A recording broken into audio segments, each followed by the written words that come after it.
जय सिया राम। आज की चर्चा में 3-4 छोटे छोटे विषय हैं जिन सभी का आपस में लिंक है। तो पहला बिल्कुल आधारभूत सवाल यह है कि ये जो राशियां हैं ये कैसे बनी या किस तरह से इनकी कल्पना की गई, इनकी डिग्रीज या इनका माप क्या है, इस संबंध में विचार करते हैं। तो संपूर्ण ब्रह्मांड को अगर हम एक स्फीयर, एक बड़ा गोला मान लें तो वो 360 डिग्री का होता है। संपूर्ण गोला 360। और जब पृथ्वी उसका एक पूरा फेरा लेती है चंद्र दृष्टिकोण से, चंद्र के मासिक से, तो एक वर्ष 360 दिन का होता है। इसलिए एक गोले का माप 360 डिग्री है। और इस बीच में अपनी धुरी पर चंद्र 12 बार पूरा घूम जाता है, तो 12 मास हुए, महीने हुए। इसी दृष्टिकोण को समझ के एक गोले का जो डिग्री के हिसाब से हम देखते हैं वो 360 और 12 राशियां, क्योंकि चंद्र अपनी धुरी पर 12 बार घूम जाता है सूरज का एक पूरा चक्कर लगाने में। तो 360 का पूरा ब्रह्मांड डिग्री का हुआ और 12 से उसे डिवाइड करेंगे तो 30-30 डिग्री की प्रत्येक राशि हो गई। अब इन राशियों के भी और फर्दर गहराई में जाने की आवश्यकता है। तो अब नक्षत्र होते हैं जो कुल 27 होते हैं। अगर हम 27 नक्षत्रों को देखना चाहें तो 360 से 27 को डिवाइड करेंगे तो 13 डिग्री 20 मिनट का एक डिग्री का एक टाइम आएगा जो प्रत्येक नक्षत्र का तय हो गया। अब इस नक्षत्र में भी और गहरा जाते हैं और हर एक नक्षत्र के 4 चरण होते हैं, 4 पोर्शंस होते हैं, 4 क्वार्टर्स होते हैं। तो 27 गुणा 4 108। अगर हम 360 को 108 से डिवाइड करेंगे तो 3 डिग्री 20 मिनट का प्रत्येक नक्षत्र पद, नक्षत्र क्वाड्रेंट आ जाएगा। अभी तक हम ये तो समझ गए कि 360 डिग्री कैसे लेते हैं और 12 राशियां क्यों हुई, यहां तक क्लियर हो गई बात। और नक्षत्र 27 हैं, उनका डिवाइडेशन कैसे होगा वो आगे चर्चा में लेंगे। अब सारी बात आती है कि इन 12 भावों की परिस्थितियां या इनकी स्थितियां कैसे चेक हुई, कि इन सबके नाम कैसे रखे गए। जब भी कोई बच्चा जन्म लेता है उस समय क्षितिज पर जो भी राशि होती है वो उसका लग्न मान ली जाती है और वही उसका पहला भाव, पहला घर, फर्स्ट हाउस काउंट किया जाता है और उसे हम लग्न भाव कहते हैं। लग्न का उदय होता है उसे तनु भाव, शरीर भाव, तन का भाव, आपका सेल्फ कहा जाता है। और तनु भाव मतलब देह का भाव। तो सबसे पहले भाव का नाम देह रखा, उसी को हमने लग्न भी कहा। जब एक बार देह की प्राप्ति हो जाती है तो फिर हमें उसके अनंतर उस देह की रक्षा करने के लिए धन की आवश्यकता होती है। इसलिए दूसरे भाव का नाम धन भाव रखा गया। यहां से हमको परिवार की तरफ से मिलने वाली सुरक्षा, पैतृक संपदा आदि का ध्यान देते हैं। जब धन की प्राप्ति हो जाती है तो उस अपनी और धन की सुरक्षा के लिए हमें अपनों की जरूरत पड़ती है, अपने भाई बहनों की जरूरत पड़ती है, तो और पराक्रम की जरूरत पड़ती है। नहीं तो आप रक्षा कैसे करोगे। तो पराक्रम में सहयोग कौन करेंगे? भाई। तो तीसरा भाव पराक्रम का है, भाइयों का है और कुछ करके दिखाने का है। ये बात हो गई। इसीलिए तीसरे भाव को पराक्रम भाव या भ्राता भाव भी कह देते हैं। जब ये सब कुछ प्राप्त होता है तो फिर हमें सुखों की आवश्यकता है, अपने घर की आवश्यकता है, अपने वाहन की आवश्यकता है, क्योंकि लास्ट तो हमें आराम ही चाहिए। इसीलिए चौथा भाव जो है वो घर का, मकान का, माता से सुख प्राप्त का, बंधुओं से सुख प्राप्त होने का है। जब हम जन्म ले चुके, पहला भाव, उसके लिए धन चाहिए, पुष्टि के लिए मिल गया, फिर पराक्रम किया और सुख प्राप्त हुआ, तो हृदय में भाव होता है ज्ञान प्राप्त करने और इस दुनिया को आगे बढ़ाने का। तो हमें क्या चाहिए? नॉलेज चाहिए, पढ़ाई लिखाई चाहिए और संतान चाहिए। तो हमारे मन में भाव आता है कि हमारी संतान हो, हमारा वंश आगे बढ़े, अपना मकान बनाएंगे, वाहन बनाएंगे। तो अब जो पांचवा भाव है उसका नाम क्या रखा गया? सुत। सुत भाव, यानी आपको संतान के सुखों की प्राप्ति वहां से होती है और वहीं से आपको ब्रह्म ज्ञान, नॉलेज भी प्राप्त होती है। अब जब ये सब कुछ हो जाता है तो हमें इसके बाद पुत्र प्राप्ति की कामना के बाद जब विचार आता है तो पुत्र प्राप्ति होगी कैसे? फिर हमें चाहिए विवाह। लेकिन विवाह से पहले यह आवश्यक है हम हमारे स्वास्थ्य पे ध्यान दें, शत्रुओं पे ध्यान दें, क्योंकि किसी के बहुत शत्रु होंगे और स्वास्थ्य की बहुत गड़बड़ियां होंगी तो विवाह होगा ही नहीं। तो छठा भाव है रिपु भाव, जो आपकी बीमारियां, आपके शत्रु, इनको कंट्रोल करता है।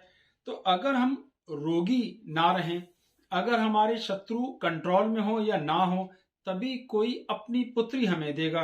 तो छठे भाव की स्थिति क्या हुई? रोग। तो पंचम के बाद हमें रोगों से लड़ना है। भावना जब आई संतान की तो हमें बीमारियों से जीत, स्वास्थ्य की स्थितियों को इंप्रूव करेंगे तो ही हमें आगे के सुखों की प्राप्ति होगी।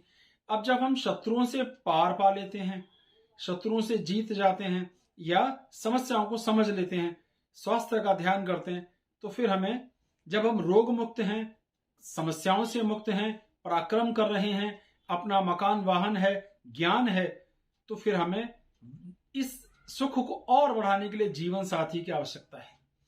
इसीलिए सातवां भाव हमारे लिए स्त्री ग्रहण करने का, विवाह करने का, वैवाहिक जीवन के सुख को देखने का है। वैवाहिक जीवन का सुख लंबा मिले, हम सुखी जीवन जिए और इस सब के लिए कुछ धन भी जोड़ें, तो क्या करें? आठवां घर। तो आठवें घर से आयु निर्णय या जीवन का निर्णय, उम्र की लेंथ कितनी होगी, यानी इसकी प्रयास हम करते हैं। इसीलिए आयु लंबी है कि नहीं, सुख प्राप्त होगा कि नहीं, और भविष्य के लिए हम कुछ धन जोड़ पाएंगे कि नहीं।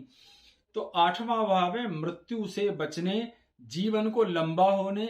अगर जीवन लंबा है, सब कुछ है, तो हमें ही ये सब चीज प्राप्त होगी। अब आता है इससे अगला भाव धर्म।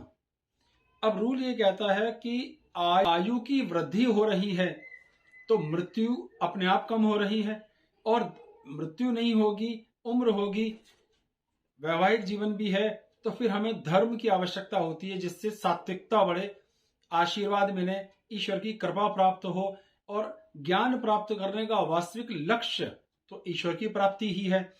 तो हमारे को इसीलिए मृत्यु भाव के तुरंत भाव धर्म भाव आता है, जहां से पुण्य और भाग्य की प्राप्ति हमें हो, भगवान का आशीर्वाद हमें मिले। सब कुछ हो जाएगा। तो धर्म वृद्धि के लिए, धर्म को और बढ़ाने के लिए हमें अर्थ की आवश्यकता होगी, पैसों की आवश्यकता होगी, यज्ञ कर्म धार्मिक यात्राओं को करने के लिए बहुत सा धन की आवश्यकता होगी। तो इसके लिए हम क्या करते हैं? हमें राज्य की कृपाएं, पिता की कृपाओं की आवश्यकता होगी, उनके आशीर्वाद की आवश्यकता होगी। तो 10वां घर कौन सा हुआ? पिता के सुख का, राज्य के सुख का, कर्म राज्य भाव भी कहते हैं। तो हमारे कर्म वहां से तय होंगे, मेहनत करेंगे तो हमें लाभ होगा। अब अगर हम मेहनत करेंगे तो क्या होगा? मेहनत करेंगे तो द्रव्य की प्राप्ति होगी, धन की प्राप्ति होगी। जब धन प्राप्त होगा तो हम ये बाकी सारे काम करेंगे। धन प्राप्त होगा तो हम अपने जीवन साथी का, अपने संतान का जरूरी खर्चे पूरे करेंगे।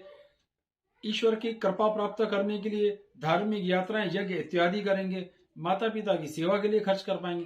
अब सारी बात आती है कि कमा तो लिया, खर्च करेंगे तभी तो आनंद आएगा। छोड़ देंगे, उसे मुक्त होंगे, तो क्या चाहिए? 12वां भाव। 12वां भाव यानी व्यय। आपने जो कमाया है अब आप उसको खर्च कीजिए और आनंद लीजिए। इस तरीके से धीरे धीरे ये पूरे 12 के 12 भाव यहां पर पूरे हो जाते हैं। 12 भाव में पहले भाव से तनु भाव कहते हैं, और तनु भाव का अर्थ हुआ जो हमारा देह का, हमारी सेहत, हमारा व्यक्तित्व, हमारी पर्सनैलिटी को वहां से हम देखते हैं। दूसरे भाव से पैतृक संपदा, आंख का विचार भी होता है, बोली का, भाषा का विचार भी होता है, इसको भी ध्यान से देखा जाता है। ये दूसरी बात हो गई। तीसरे भाव से कर्म, एफर्ट्स, परिश्रम, भाइयों का सुख, आपको आपकी मेहनत का फल प्राप्त होगा कि नहीं, इन सब समस्याओं को या बातों को देखा जाता है।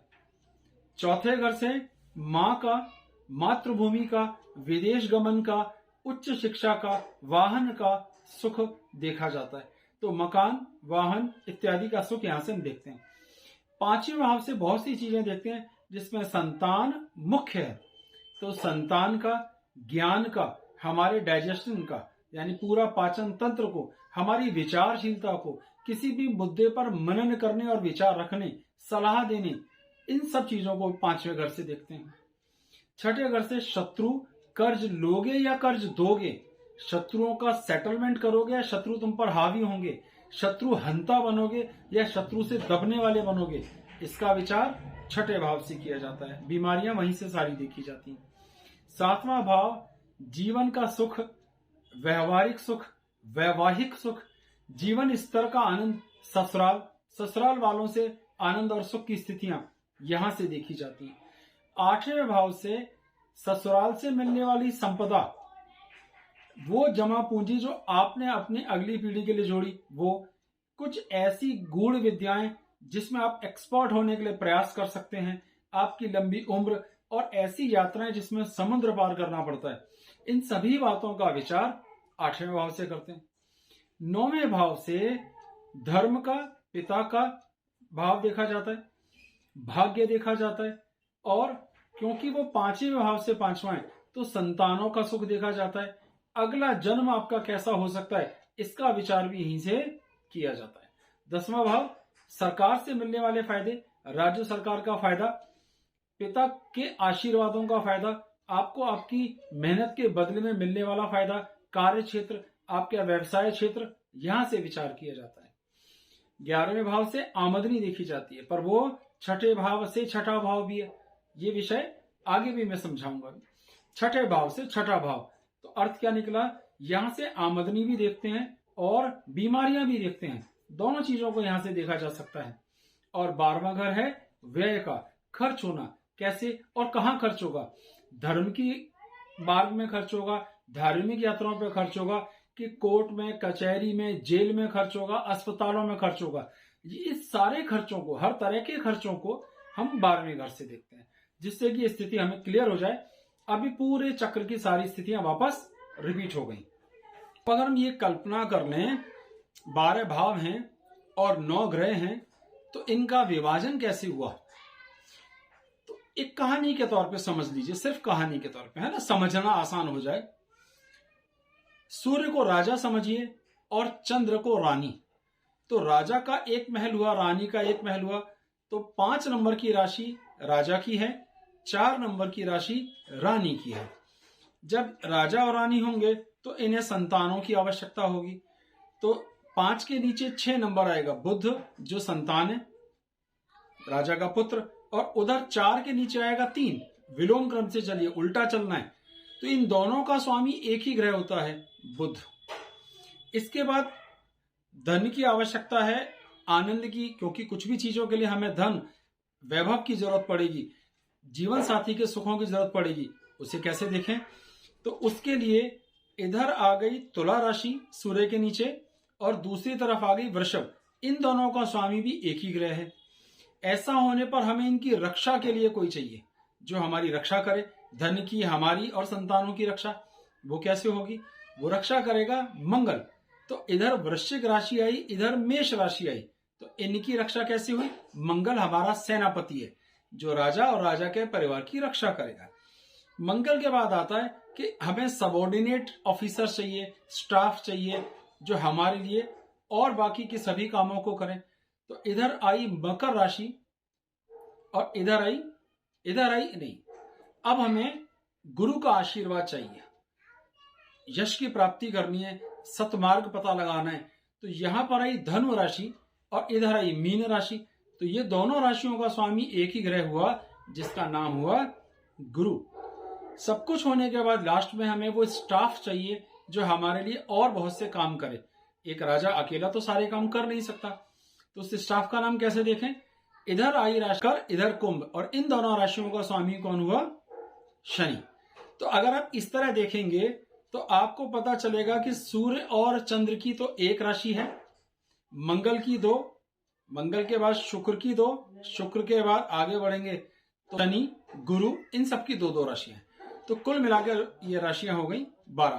तो इस तरह से भी इसका एक विचार किया जा सकता है। तो मुझे उम्मीद है कि 12 राशियां कैसे बनी, कैसे उसका डिवाइडेशन हुआ, ये सब विषय आपको थोड़े से क्लियर हो गए होंगे कि किस तरीके से इसको देखना है, किस भाव से क्या देखा जाता है। बड़े सिंपल थे, बिल्कुल आधारभूत बातें हैं। जब आप इसे 2-3 बार देख लेंगे तो अच्छे से समझ में आपको आ जाएगा। अगले वीडियो में इससे आगे की चर्चा करेंगे। बहुत बहुत धन्यवाद। जय सिया राम।